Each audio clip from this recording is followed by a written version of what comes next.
nós estamos recebendo aqui o desembargador Manuel Pereira Calças. Ele é ex-presidente do Tribunal de Justiça de São Paulo e veio para o Piauí participar do 4º Congresso Norte-Nordeste de Direito Comercial. Está acontecendo aqui em Teresina.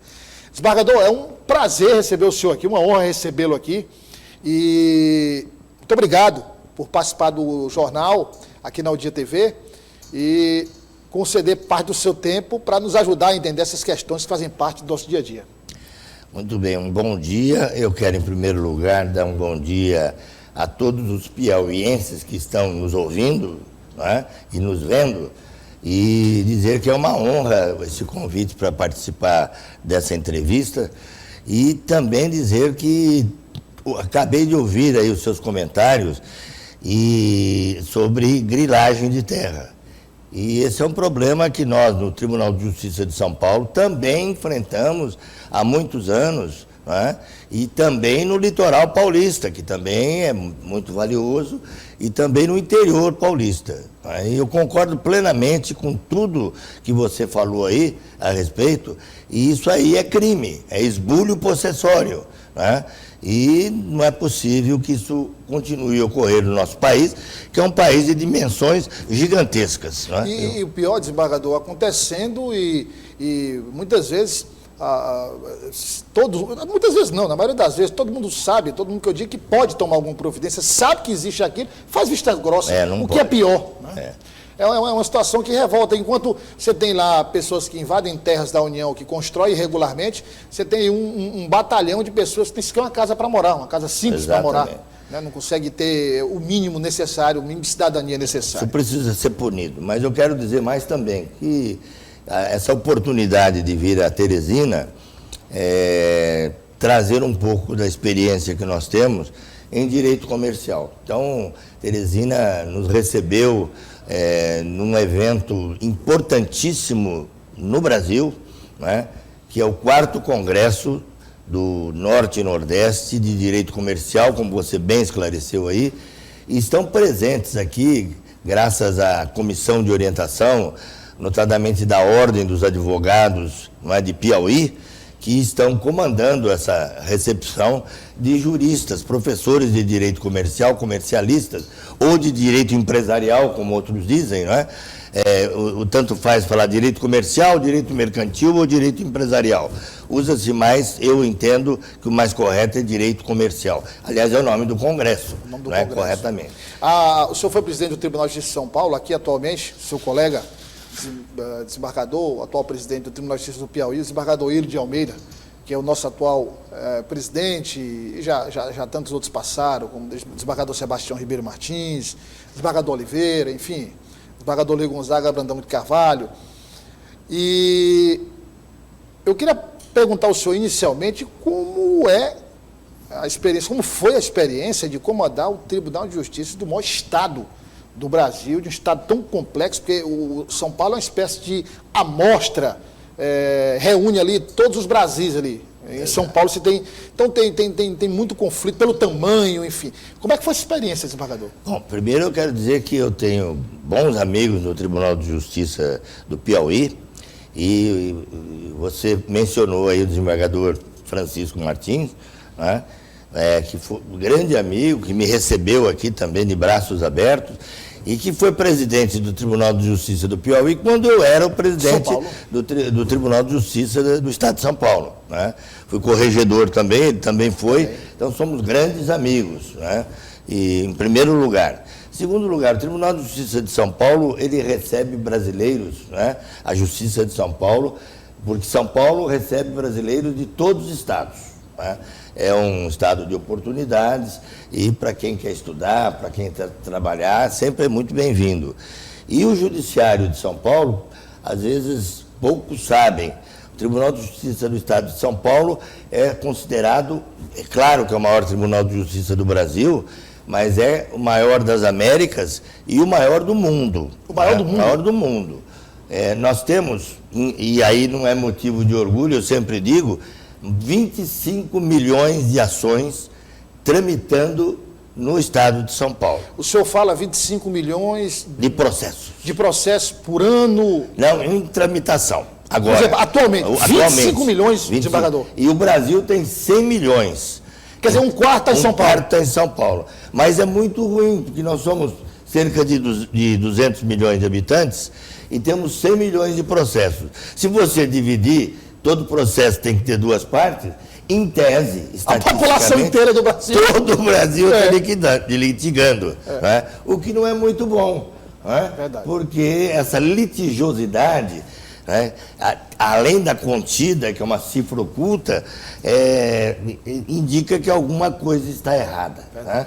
Então, o Poder Judiciário trabalha muito, eu sou de Piauí, eu conheço bem, o de São Paulo também, e, claro, um tribunal com essa magnitude de processos, só para ele imaginar, quando eu fui presidente lá, eram 37 mil servidores, 2.500 juízes, 360 desembargadores. 360. Mais 100 juízes substitutos de segundo grau. Então dá um total de 460 desembargadores. Nem na China, que temos os tribunais dos cantões, que tem tribunais grandes, tem um tribunal do porte, com o número de juízes, como é o de São Paulo. Fica difícil até você conhecer todos os seus colegas. Né? E como é comandar esse mundo, desembargador? Como foi esse o senhor, claro, tem toda a sua história no Tribunal de Justiça de São Paulo, mas aí quando se assume a presidência, o comando dessa imensidão é um peso muito grande. Eu tenho um ministro do Superior Tribunal de Justiça, posso dizer o nome dele, ministro Moura Ribeiro, né, que foi desembargador em São Paulo, e nós lecionamos juntos. E ele sempre fala, o TJão, né, que é o TJão. Ou ele diz mais, é um transatlântico. Como é que você comanda esse transatlântico? É a sua pergunta. Né? É claro que quando você chega ao comando do Tribunal de Justiça, você já tem pelo menos 40 anos de magistratura. E você vem ao longo da sua experiência também comandando, né? Começa-se como diretor do fórum, na inicial, e depois vai assumindo uma série de obrigações e vai se preparando. Mas, evidentemente, que as dificuldades são muitas. Nós temos um orçamento que aparentemente é muito grande, e me diziam agora que o orçamento do Tribunal de Justiça de São Paulo, fui informado aqui pelo senhor Paiva, né, e pelo doutor Einstein, né, que Sepúlveda, da Ordem dos Advogados do Brasil. Esteve conosco também aqui. Que o orçamento do Tribunal de Justiça, em regra, é maior que o orçamento do Estado do Piauí. Então, só para mostrar, isso não traz orgulho nenhum. O orçamento do TJ de São Paulo é maior do que o orçamento do Estado do Piauí. Você imagina o tamanho de... cerca de 15 bilhões é o orçamento. Né? Nós temos praticamente 700 prédios onde se exerce a judicatura, temos 12 regiões, né? E temos aí 320 comarcas. Enfim, é um tribunal de proporções imensas. Né? Mas o que eu venho aqui, numa missão que me foi solicitada pela Ordem dos Advogados de Piauí, é para falar sobre um trabalho que eu fiz juntamente com outros colegas, que é a especialização da jurisdição empresarial ou comercial em cada estado. Então, no estado... Como é que foi, desembargador, só para a gente entender a criação dessa jurisdição específica? Essa é um desejo, né, de todos os advogados aqui do Piauí. Me disseram todos os representantes da Ordem que é uma bandeira, né? E a importância da especialização, e essa é uma experiência que nós começamos em São Paulo em 2005, quando foi editada a nova lei na época, né, de falências e recuperações, a Lei 11.101/2005.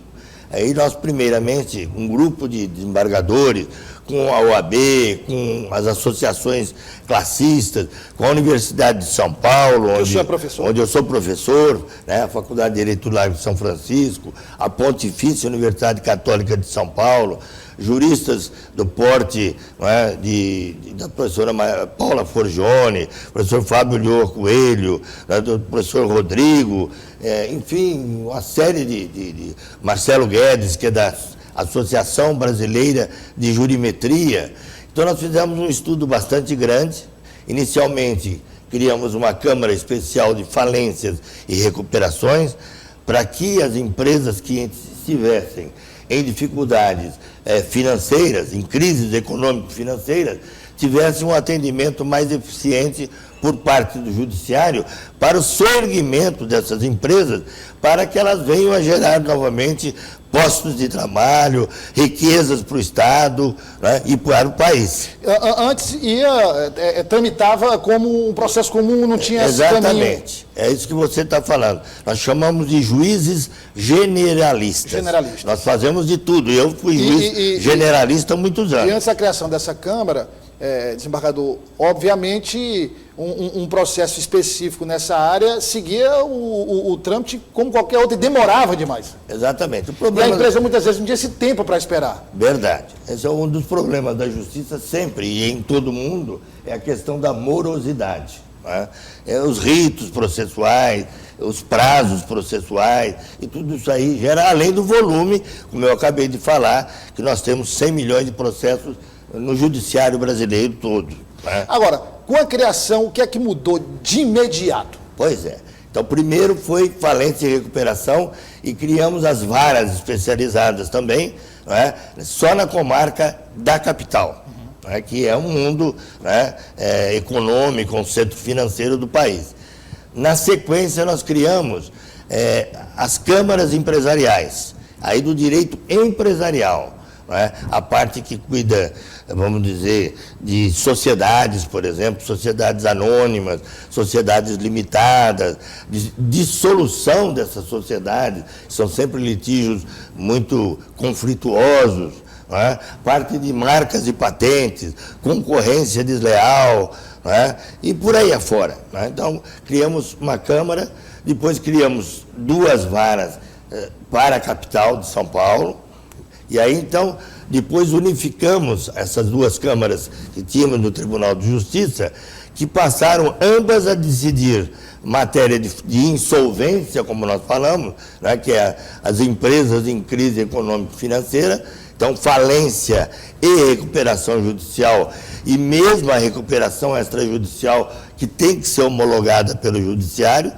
Aí também foi envolvida a questão das arbitragens, né, que envolvem as medidas preparatórias para arbitragem, medidas antecedentes à instalação dos painéis de arbitragem, também isso veio para direito de empresa, e todo o direito de empresa previsto no Código Civil, além de em leis especiais. Né? Então, em segundo grau, as 2 câmaras, que são as que existem até hoje, são câmaras reservadas de direito empresarial, com 10 desembargadores, né, especializados, e mais 2 desembargadores auxiliares. Né? E nos outros estados, como é que está essa realidade hoje? Pois é, São Paulo foi pioneiro, se bem que o Rio de Janeiro já tinha varas empresariais, mas até hoje ainda não instalou em segundo grau, o que não é bom. Né? Então, o Tribunal de Justiça do Rio de Janeiro, por exemplo, que é um grande tribunal, né, está trabalhando para instalar também as câmaras empresariais. Que aí abrange o primeiro grau e o segundo grau. Primeiro grau e segundo grau, tudo especializado. Portanto, e Minas Gerais também já temos, Rio Grande do Sul, Paraná, Mato Grosso, Ceará, não é? E estamos criando também agora varas regionais. São Paulo hoje está coberto totalmente por varas regionais. É o único estado, porque começou antes. Qual o objetivo da especialização? Foi a sua pergunta, que eu reputo a mais importante. Primeiro, trazer segurança jurídica, não é? E previsibilidade. O que o tribunal vai decidir sobre esse contrato? Um contrato de franquia. Quais são os direitos dos franqueados? Né? Em que circunstâncias o franqueador tem que responder? Em que circunstâncias o franqueado tem que responder? Como se apura, né, o valor, né, dos haveres de uma disputa societária em que 2, 3, 4 sócios se desentendem e resolvem um ou dois sair da sociedade? Como apurar o valor da parte que aquele que está saindo tem para receber da sociedade e dos sócios que ficam? Né? Então, isso traz segurança. E isso implica o quê? O Brasil, quando tiver um grande número de comarcas, né, especializadas, notadamente as capitais, né, ele sobe no ranking para investimentos internacionais. É feita uma avaliação, uma lista... Só me permita um parênteses, desembargador, o senhor falou aí, sobe no ranking de investimentos internacionais. Isso se dá por uma expressão que o senhor usou aí, que é valiosíssima, não só para o direito, mas também para a área empresarial, para os empresários, que é a segurança jurídica. É a segurança jurídica. Quando o investidor olha para aquele local que tem uma oportunidade de investimento e ele enxerga que existe uma previsibilidade, uma segurança jurídica, que ele não vai arriscar investir o capital dele, é terreno fértil para atrair. Você fez uma análise perfeita do objetivo e do que deve ocorrer. Quer dizer, não fica ali só na disputa e na área jurídica. Porque se você vai para um Estado em que não há segurança jurídica, um Estado que eu digo um país, né, que é o nosso Brasil, né, os investidores não vêm. Né? E eu só para dar um exemplo, já que nós estamos aqui numa conversa muito agradável, aqui nessa lindíssima Teresina, que eu não conhecia, né, lembrar que há alguns anos atrás, muitos anos atrás, né, o Judiciário do Rio Grande do Sul, onde eu tenho grandes amigos, passou a analisar o contrato de leasing financeiro, né, de uma forma diferente, entendendo, né, que o pagamento do chamado valor residual garantido transformava o contrato de leasing em contrato de compra e venda a prazo. Bom, qual foi a consequência disso? Todos os bancos, grandes bancos do Brasil, pararam de fazer contratos de leasing financeiro no estado do Rio Grande do Sul, porque eles entendiam que não tinham mais segurança jurídica. E é exatamente o que o senhor falou. Né? Então, o investidor, né, o capital o capital não tem pátria. O capital é internacional, ele é do mundo. Com a tecnologia que nós temos, em segundos um capital vai de um país para outro. Né? O capital, ele é usado e é investido com escopo lucrativo, só. Portanto, o investidor só vai investir em países que tiverem, né, uma justiça especializada no meio empresarial, que é a economia. E a economia que toca a nação e que gera, né, postos de trabalho, riqueza para a nação, e é o que é importante também para o Brasil todo, como um todo, para os brasileiros que querem trabalhar, que empresa e trabalhadores têm que estar juntos. Desembargador, e no Piauí? A importância desse congresso, aqui no Piauí, desse encontro aqui no Piauí, reunindo grandes juristas como o senhor, e qual a previsão de se criar também esse serviço no judiciário especializado em direito comercial? Pois é, a Ordem dos Advogados pretende fazer um trabalho intenso, junto ao eminente desembargador-presidente... O desembargador Hilo. Não é? Do Tribunal de Justiça. Hilo de Almeida. De Almeida, no Tribunal de Justiça aqui do Piauí, e com um órgão especial, né, que é o plenário do tribunal, todos desembargadores, todos experientes, para fazer uma proposta, para que o tribunal e a corregedoria estudem, né, e como farão. Mas para minha experiência de 50 anos de magistratura, né, eu me aposentei há pouco tempo, e com uma experiência focada no direito empresarial, como professor da Universidade de São Paulo, também professor, fui durante anos na Pontifícia Universidade Católica de São Paulo, portanto, sempre trabalhando com o direito comercial, eu entendo que será ótimo para o Piauí e que deve fazer isso, no meu modo de ver, com cuidado, com prudência, não é? Escolher bons juízes que tenham vocação para o direito empresarial, que tenham uma visão muito boa, não é, da preservação das empresas, porque a lei de falências e recuperações, ela tem um princípio, que é o princípio da preservação da empresa. Quando nós decretamos a falência de uma empresa, isso é equivalente, não é, à morte, não é, da empresa. Quer dizer, na verdade, decretar a quebra ou a falência, a empresa está morta. Os postos de trabalho estarão encerrados e essa empresa não gerará mais riqueza para todos, para os acionistas, para o país, não recolherá mais tributos. Então, por isso que é importante que o Piauí, dentro da sua realidade, das suas necessidades, faça aí uma ou duas varas regionais, no meu modo de ver, e umas duas câmaras que tenham, vamos dizer, não só em direito comercial, eu acho que poderiam ter privativas de direito comercial.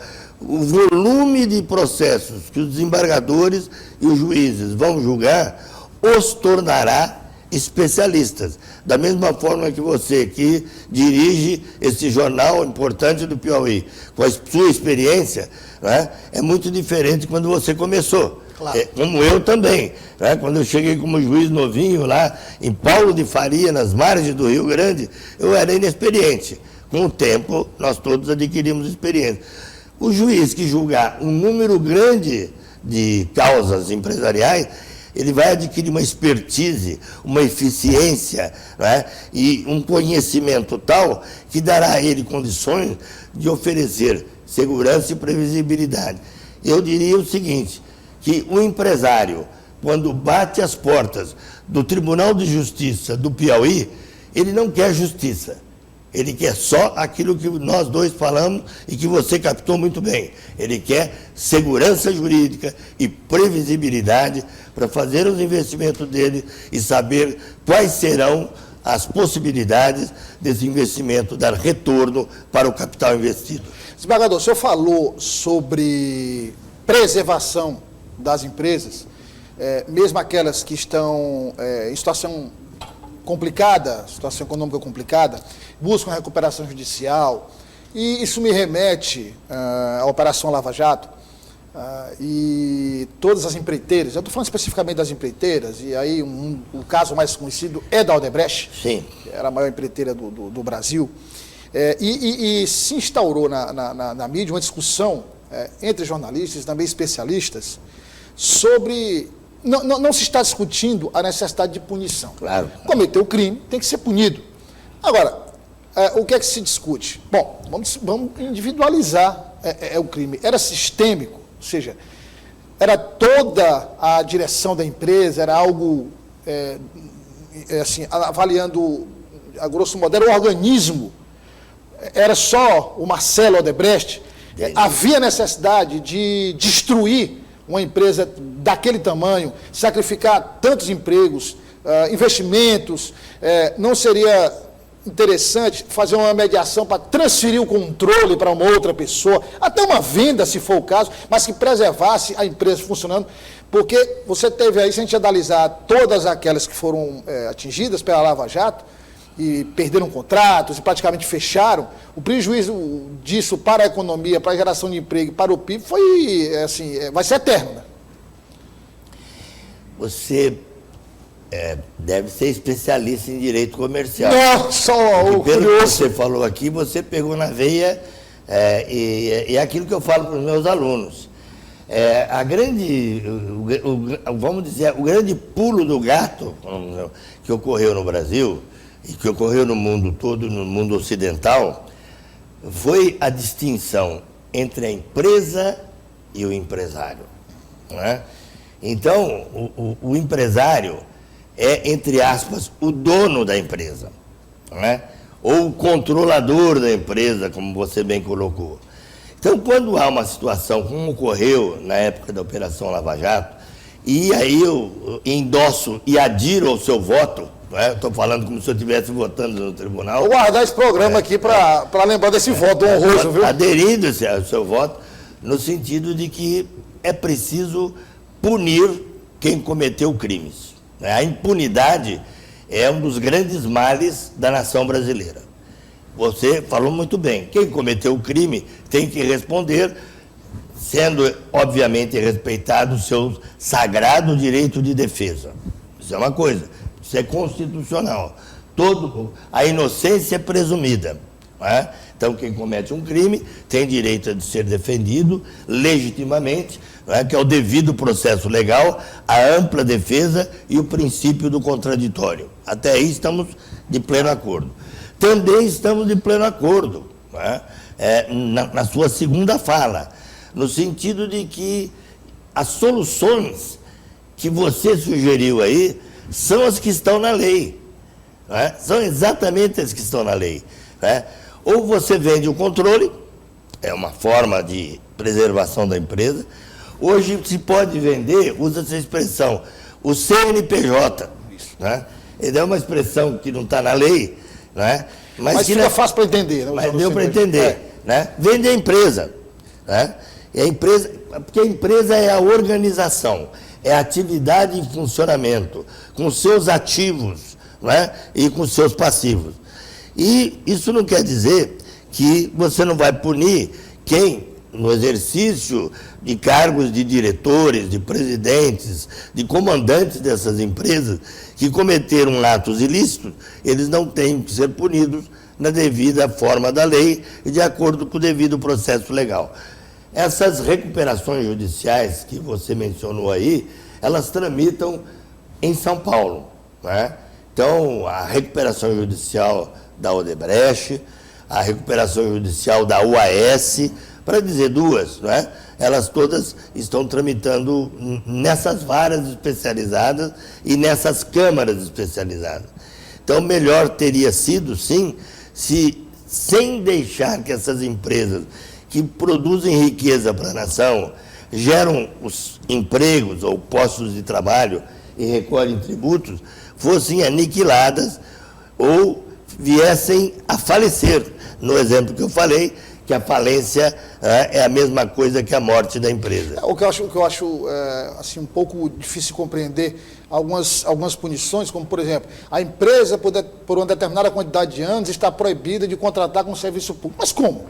Quer dizer, como o senhor disse, parte-se para essa solução de vender o CNPJ, de vender a empresa, passar o controle acionário para uma outra pessoa, comprovadamente idônea, que não tem nenhum envolvimento, e a empresa segue, porque não se está avaliando aqui só o que se afere de lucro, mas os empregos gerados, os impostos gerados, os investimentos, quer dizer, nada funciona, desembargador, imagino, de forma isolada. O judiciário tem que agir, mas o judiciário não é um microcosmo dentro de um ambiente maior. Olha, eu mesmo, como desembargador, quando estava na ativa, decidi vários casos, vários recursos, entendendo que essas empresas, como empresas, não estão proibidas de participar de licitação. E dispensando-as até de apresentar determinadas certidões, exatamente porque a lei prevê e permite que isso ocorra, não é? Que essas empresas venham a se soerguer, não é? Venham a sair da crise econômico-financeira, porque o princípio da preservação da empresa, ele vem de um princípio constitucional do artigo 170 da Constituição da República Federativa do Brasil, que se chama função social da propriedade. Né? E função social da propriedade significa, de uma melhor forma, função social dos meios de produção. O que é função social dos meios de produção? Função social da empresa. Como que você cumpre a função social? Preservando a empresa para que ela cumpra a sua função social e atue com responsabilidade social, usando parte dos lucros em prol, não é, daquelas necessidades. E sempre respeitando o meio ambiente e o direito do consumidor. Desembargador, nosso tempo está esgotado, mas eu queria fazer uma última pergunta, uma conversa muito, muito boa. O senhor falou de algumas decisões tomadas em relação a empresas nessa situação, inclusive liberando a questão das certidões, enfim. Existe, existe um ordenamento jurídico no Brasil, não é? Então você tem as instâncias, primeira instância, segunda instância, tem STJ, o que é constitucional vai parar no STF. Exato. E inclusive uma outra discussão, quer dizer, esse excesso também de processo no STF, muitos... Eu vi o desembargador, hoje presidente do STF, de quem eu sou admirador, o ministro Luiz Roberto Barroso, falando de uma questão que foi parar no STF, inclusive, uma dúvida sobre o colarinho do chope. Quer dizer, o colarinho do chope entra ou não na hora de definir o valor. Quer dizer, esse tipo de matéria, como ele disse, não é possível estar no STF. Então, você tem matérias que estão lá que não deveriam estar. Quer dizer, o filtro deveria ser mais rigoroso para chegar até o Supremo Tribunal Federal. Tem que seguir o ordenamento jurídico, o senhor falou aí da legislação na área do direito empresarial, tem que ser seguida. Mas, em muitos casos, às vezes eu vejo o juiz, o desembargador, ser uma espécie de escravo da lei, ou seja, cumprir ipsiliter que está na lei.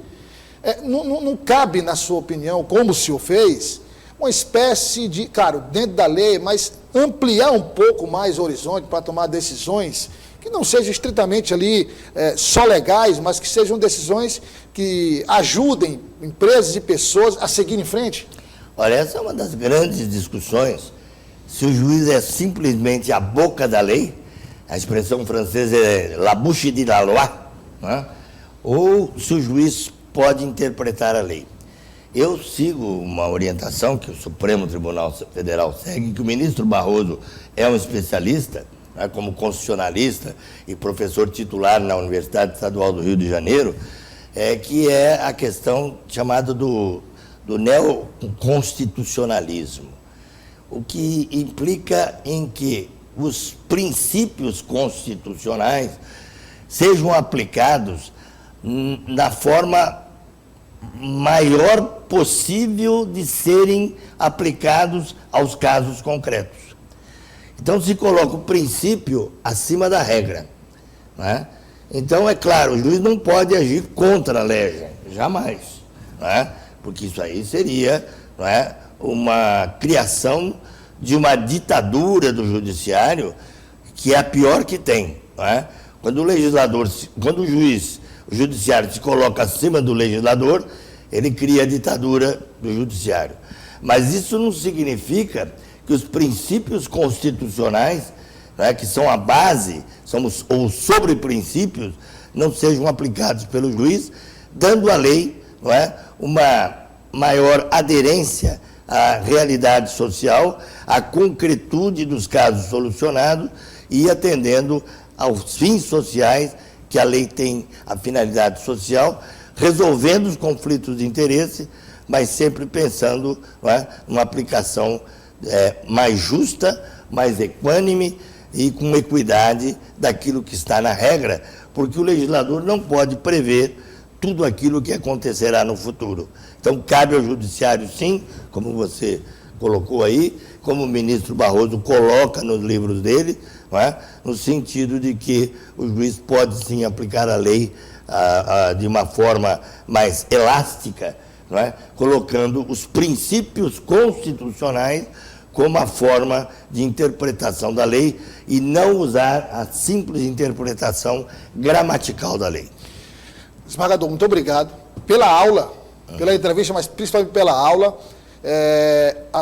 Estamos sempre aqui abertos. Quando o senhor voltar ao Piauí, voltar a Teresina, o espaço está aberto para o senhor retornar e a gente continuar essa conversa extremamente proveitosa, não só para mim, mas para todas as pessoas que nos acompanham. Eu que agradeço e espero, sinceramente, que a Ordem dos Advogados do Tribunal de Justiça do Piauí consiga encontrar o melhor caminho para a especialização da função jurisdicional na área do direito comercial em geral.